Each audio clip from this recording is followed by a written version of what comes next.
second youngest of 10, and all of them were born there at the house. She grew up in New Hampshire, met and married a husband, gave him 3 children, divorced him, and then met a tall, handsome, young Air Force aircraft mechanic named Walter. It was a definite love match that would span the second half of one century and the first quarter of the next. Their marriage produced more children until there were 7. Donald, Kenneth, Kathy, Marlene, Jack, Joanne, and Christine. I first met Dorothy, Dot, when I started dating her daughter, Joanne. At first I thought she was the nice one in the family, but I soon realized that she was, as she had always been, the delegator, the disciplinarian, and the decider. I guess it wasn't really all that surprising that she was those things, because she'd already been barracks sergeant and drill instructor to 7 Air Force brats for 20 years. Her husband, Walter, was the heir, and the kids were already brats, so that left her to be the force. And oh, what a force she was. Cooking, cleaning, organizing, you could wear yourself out just watching her. She'd spend all day taking care of the kids and the house and making sure Walt had freshly pressed shirts to wear on duty. All afternoon getting dinner ready, after dinner cleanup, straightening up the house, and then finally she would have time to herself about 10 o'clock at night. Unless, of course, it was Walter's day off, in which case they would go to the NCO club or visiting with other friends. Dot was, to no one's surprise, the head of the NCO Wives Club. Sometimes the whole family would gather around the table, play poker, or may I, or in the case of the grandchildren, Uno and Skip-Bo and Old Maid late into the night. Other times, it was pinochle. Joanne and I loved to play pinochle, but we dreaded playing with Dot and Walt. You see, we couldn't be partners when we played with them because they were both such strong players and so strong-willed, they couldn't get out of each other's way. And so Joanne and I had to pair up with them, with one of them, when we played pinochle at their house. But I suppose it should have been obvious when you saw how large their family was and how everything worked the way it was supposed to work. It was obvious even then that she had been a beauty in her youth, in her young adulthood. Her own daughter described her as having a delicately shaped oval face framed with short, curly auburn hair, sapphire blue eyes, perfectly shaped lips, usually covered in rose red lipstick, and a full hourglass figure that complemented her 5'9" height. All of her children inherited her strong sense of family loyalty and duty, and most of them also learned a love of music at her knee. Dot never read music. She didn't know how to read the printed music on the page, but she could play many songs on the piano from memory and by ear. 2 of her sons played guitar, and all of her children loved to sing and to dance and to be around the piano singing carols at Christmas time. We all can share stories about how wonderfully Mom decorated the house and did the most wonderful baking, and to remember her Christmas baking, there was always pumpkin bread farts for about a week. Dot was not an overtly religious person, but in later years we often talked about her and God, and I can tell you that she believed in the same matter-of-fact way that she approached most of life. She just wasn't real big on organized religion. She often said she talked to God in the quiet times of the early morning or late evening after everyone else was in bed. She was good at protecting those she thought of as her own. I didn't get shot when I fell asleep over at her house until the wee hours of the morning, and Walter didn't get shot or thrown in jail for shooting me. The stories, the laughter, the good times could always be found at the Basil home. And we can all still share with one another. Love never dies, and Dorothy lives on in our hearts and in those stories. We invite you up if you would like to share a memory that's special to you about Dot.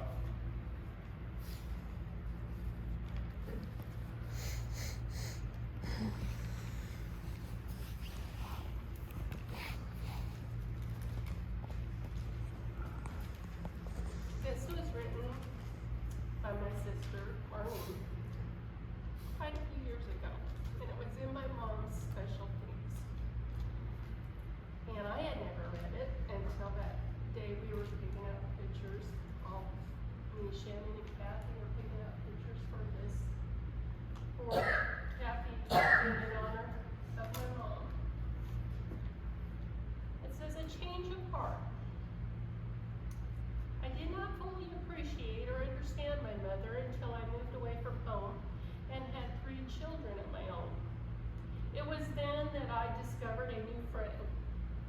Anyone could plainly see she was a physically beautiful woman and a delicately shaped oval face framed with auburn red hair and short and curly, sapphire blue eyes, and perfectly shaped lips covered with red rose lipstick. Straight white teeth, a full figure shaped like an hourglass. She had a graceful walk, and at one time could have been a model, but married and chose the family life instead. I was in the middle of 3 older and 3 younger brothers and sisters. Mom was always recklessly busy trying to meet the needs of 7 demanding children and a husband, the endless laundry, picking up toys, anonymously laid on the floor, planning and preparing balanced meals, washing one another, and screaming sinkful of dishes, and giving the babies a bath, making beds, etc. I never saw her as anyone but a mechanical robot, seemingly unfeeling until she almost yelled uncle at the end of the day. As a teenager starving for affection, I began resenting her for never having enough time for me. And one day I was listening to her play buttons and bows. An old ragtime sounding song with a happy tune, and watching her long fingers caress the ivory and ebony keys to make them sing.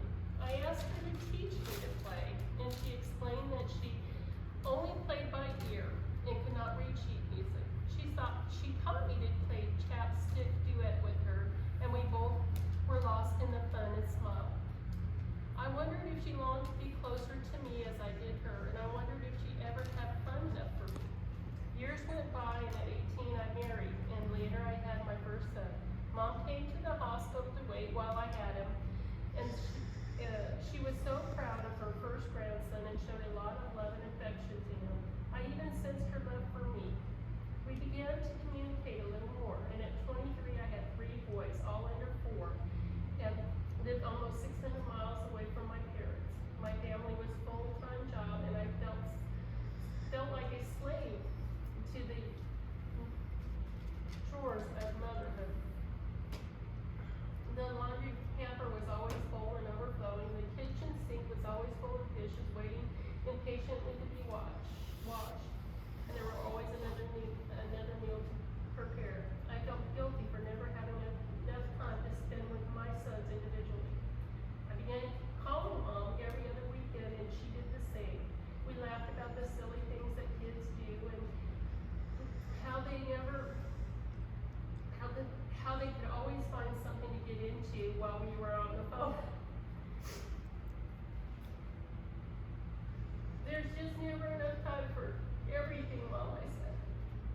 She'd say, I know, dear. I went through it with you guys.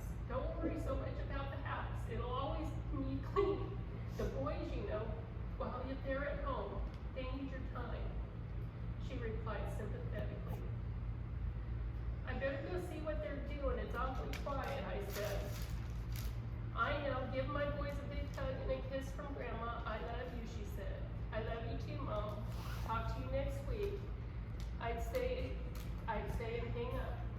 Everything always seemed a little bit easier and a little more tolerable after I heard her voice. I began to think about how much I really liked her now and how much we had in common. She did understand and know everything I was going through. Why I couldn't see this side of her when I was growing up. I'm still raising my sons, Jason, Aaron, and Ryan, struggling to maintain sanity at times, but now I have a whole new attitude towards my mother.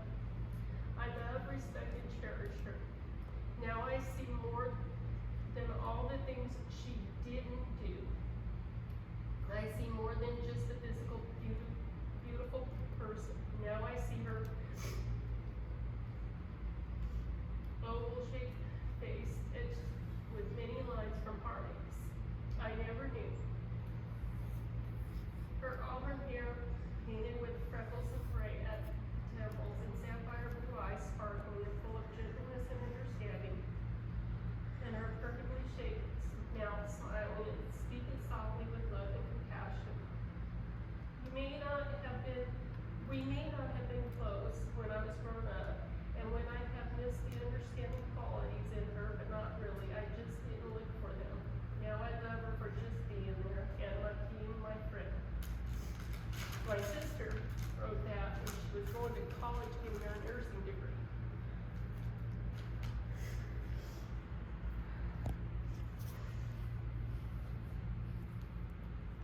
This is going to be hard. No one person can put everything about another all together into words and get the full meaning of the other's life. Each of us has a piece of that person in our hearts and memories. We tell each other stories that show what they meant to us. By telling what we saw and felt, we also tell what we loved and remember about them. Times change our views of what we think and feel, and so that softens our hearts towards others. We know relationships can and do change, just like Marlene wrote in her essay that I just shared. How we get our own experiences in this life. Mom had her ways of doing things, ways that she had to figure out, because she was so young when she became a mother, and they worked for her. She never finished high school, but she knew history and she was very intelligent. And she may not have had a degree from some fancy school, but if you gave her a problem, she either knew it or had from experience, or she could figure it out and at least get it started solving it. One of my favorite memories that comes up very often is, like John said, her cooking. She did a lot, just in order to feed us kids, and then get teenagers, and not just teenagers with different likes and dislikes. With me, it was onions in the meatloaf or green peas. So Mom made 2 different meatloafs, one with onions and one without.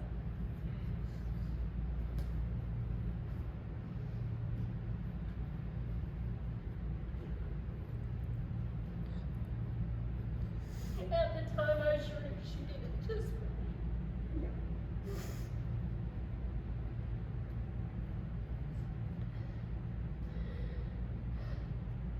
And then there was Thanksgiving, Christmas.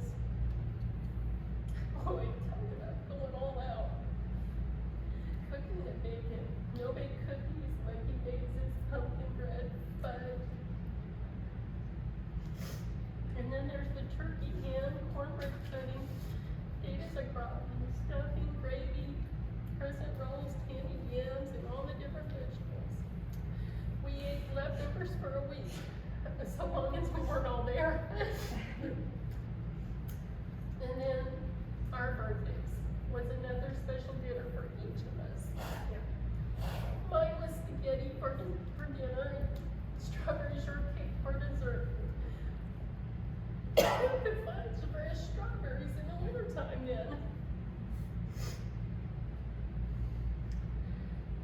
Nobody, that's who.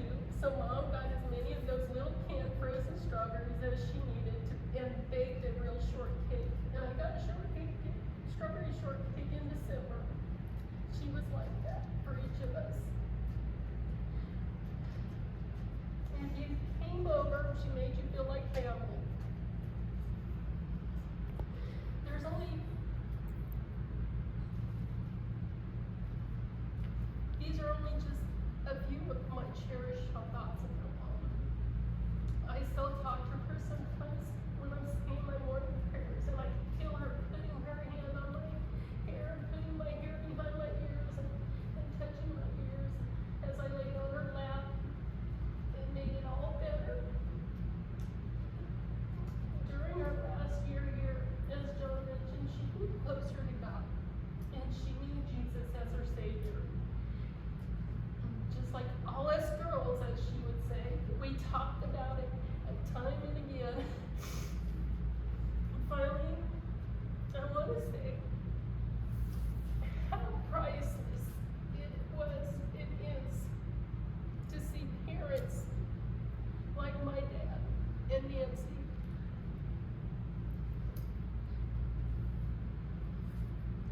live out true, real, and long-lasting marriage and love. And I had the privilege and honor to see that in my life. Thank you guys for sharing our mom with us and loving the person that she is and was.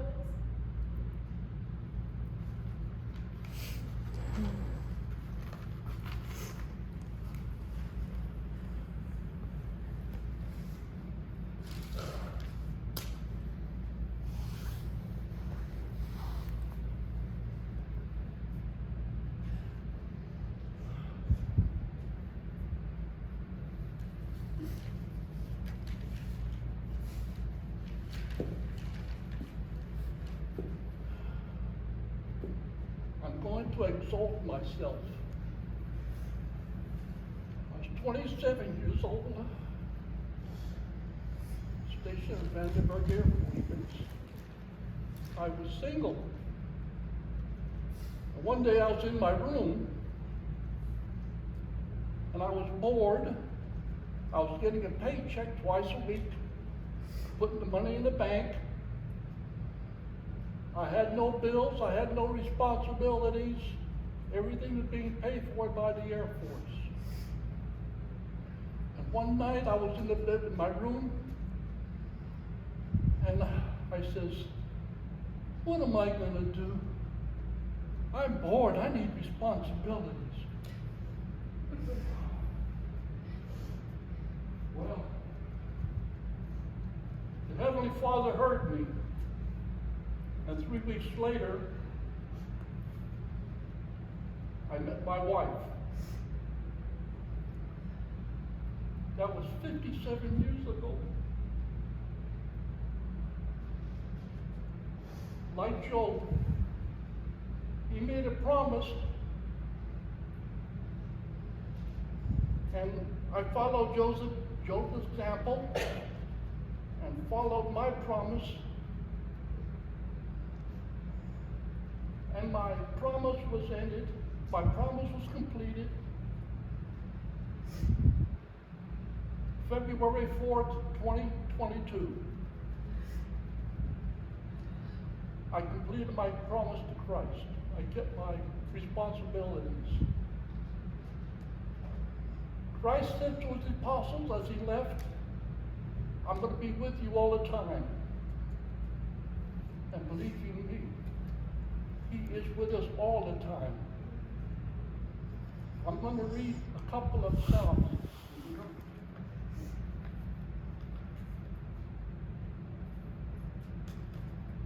Eulogies 4.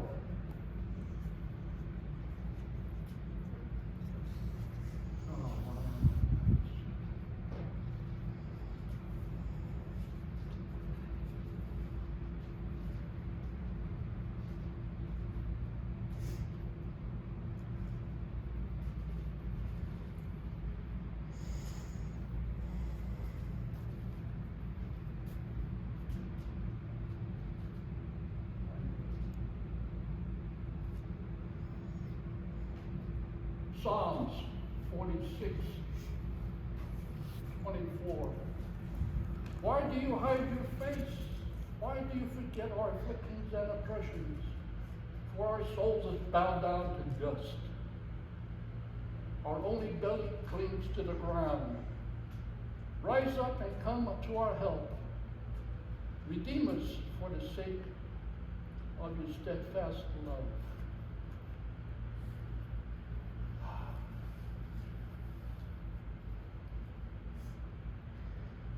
I had shown my picture in Vietnam that was there.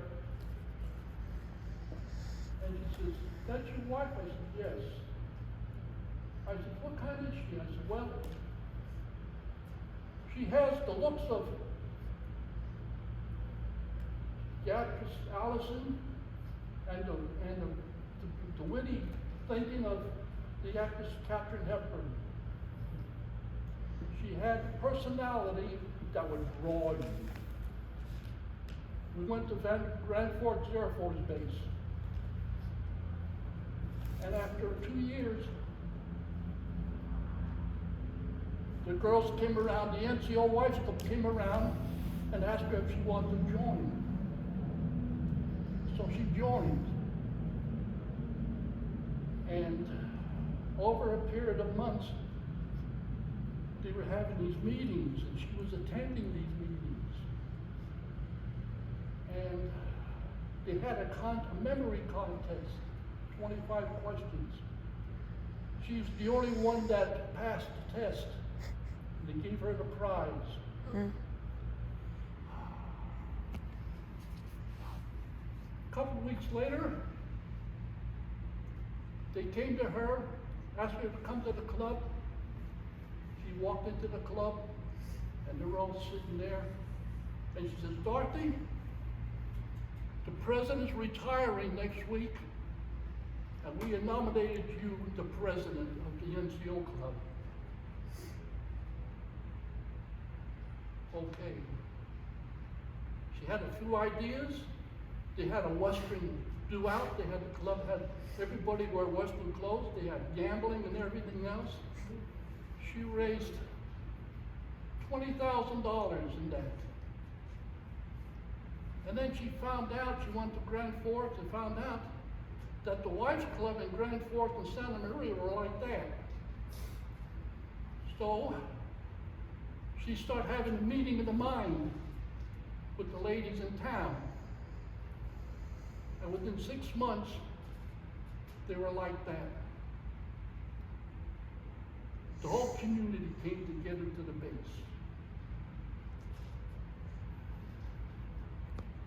And they called her up off the stage. The base commander gave her a letter of appreciation of the work she had done.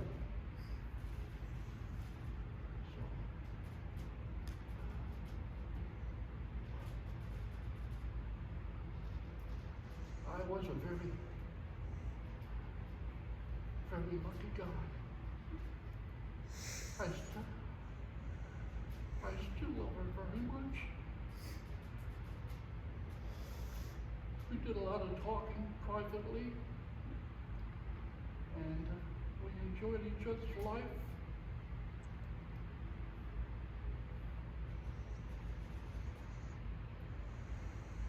She's always talked about other people in a nice way.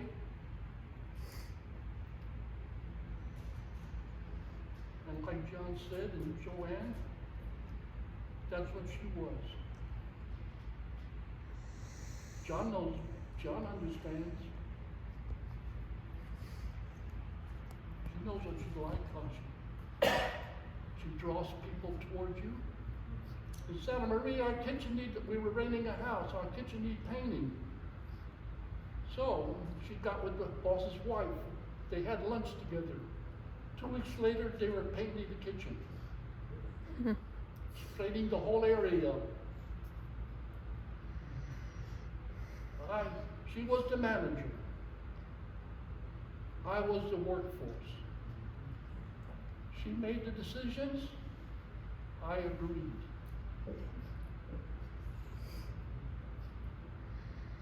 But if I only knew John was sneaking up behind my back.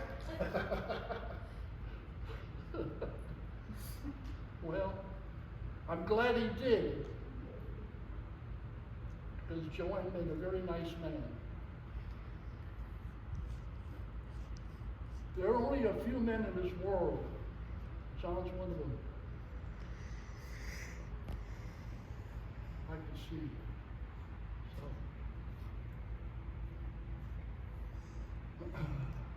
Now I must continue on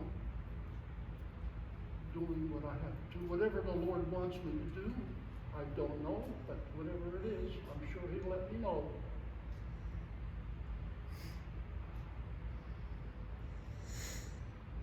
I yield the floor.